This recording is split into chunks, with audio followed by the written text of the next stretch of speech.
Hi guys, my name's Sam and I'm here just running you through some calculations which make up the a component of your licence to perform basic rigging in Australia. It's a high risk work licence. So I'm going to run you through step by step. We've got to figure out a few problems with regards to this winch setup. So I am a mariner by trade, but I'm teaching a building industry course. So when I refer to things, I may jump between one and the other.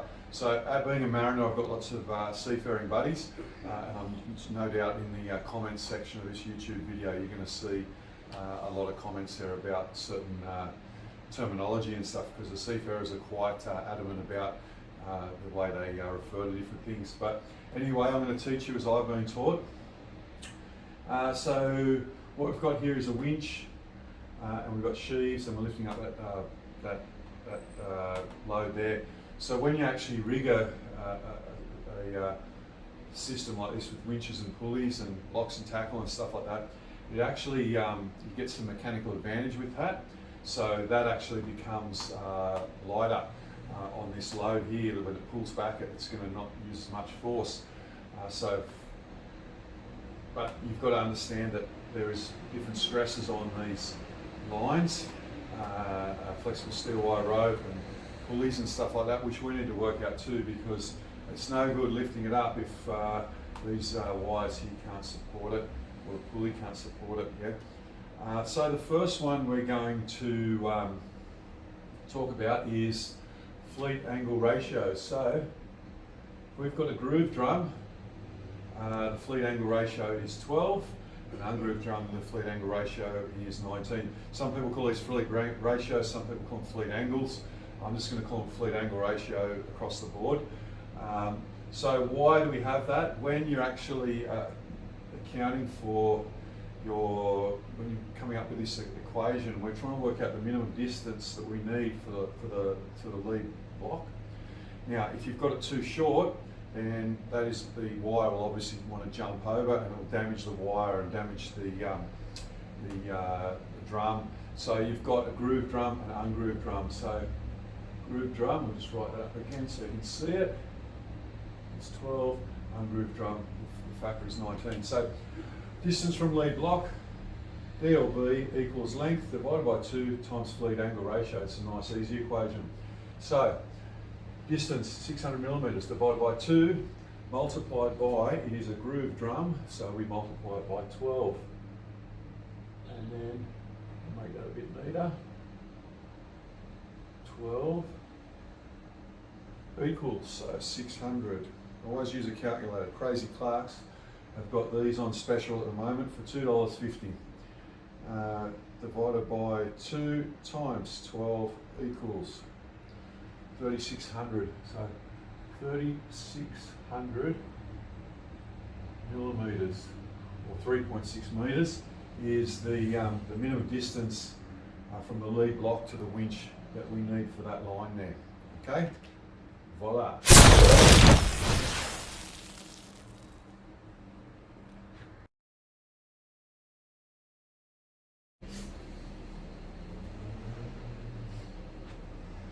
Alright, so the magic of television, eh?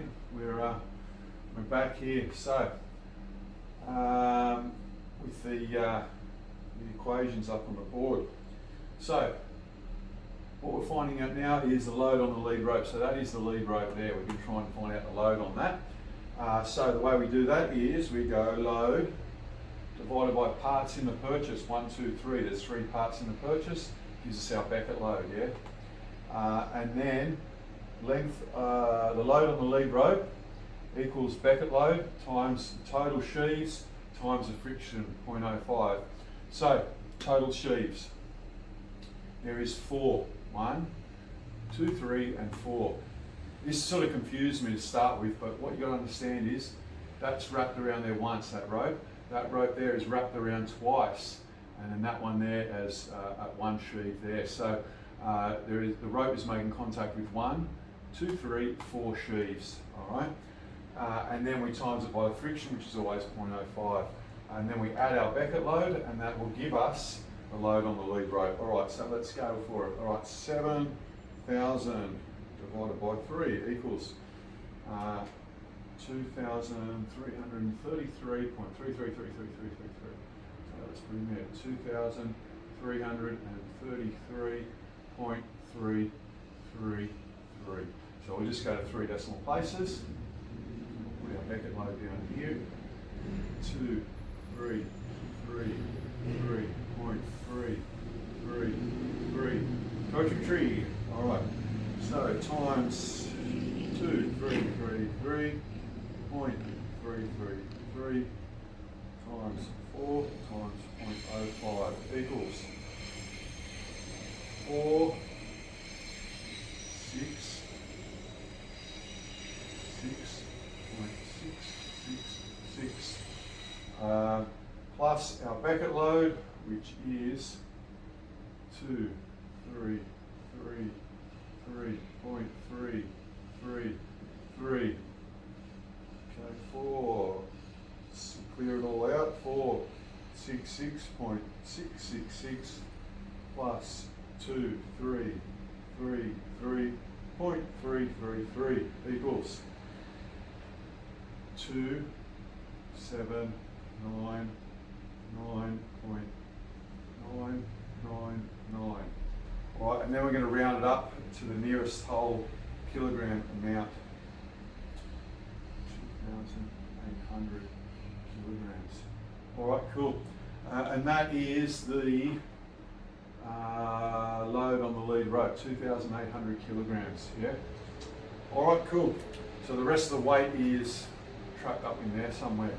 Anyway, we'll move on to the next one.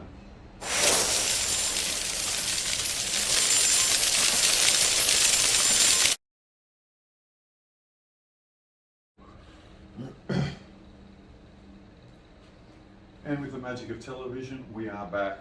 All right, so next part of our equation is flexible steel wire rope required in millimetres. So how much do we need there to lift that up? All right, so we've got the equation here, load lead rope divided by 8, square root that, and that'll give you the total of millimetres. We round the millimetres up to the nearest whole amount. So 2,800 divided by 8. Why 8? Because 8 is our safety factor for flexible steel wire rope. So if you watch some of my previous videos, I go into safety factors. All right, 350, and then 350 square root that equals 18.708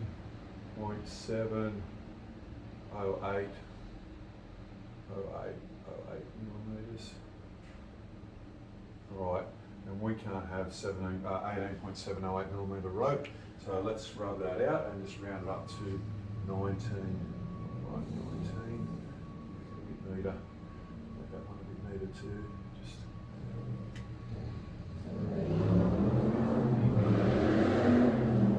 And then we round that up. It becomes 19 millimetres. All right, so we need 19 millimetre flexible steel wire rope in that rigging setup. Pretty easy, eh? Next one coming to you shortly.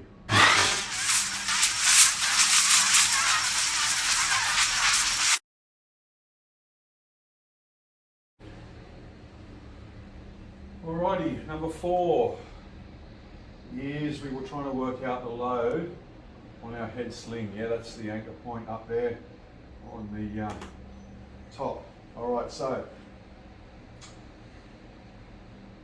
the way we work that out is the load, yeah, there, and then the load on the lead rope, yeah, so that plus that will give you the total. So let's use our calculators because you may get some harder addition in the exams, and we want to get in the habit of using our calculators for everything. So 7,000 plus 2,800 equals 9,800 what?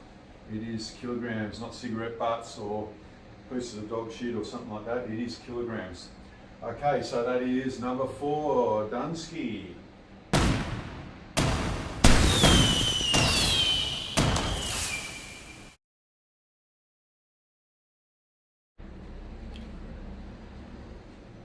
Alright, so we're at count number 5 now, part 5 of the whole lot.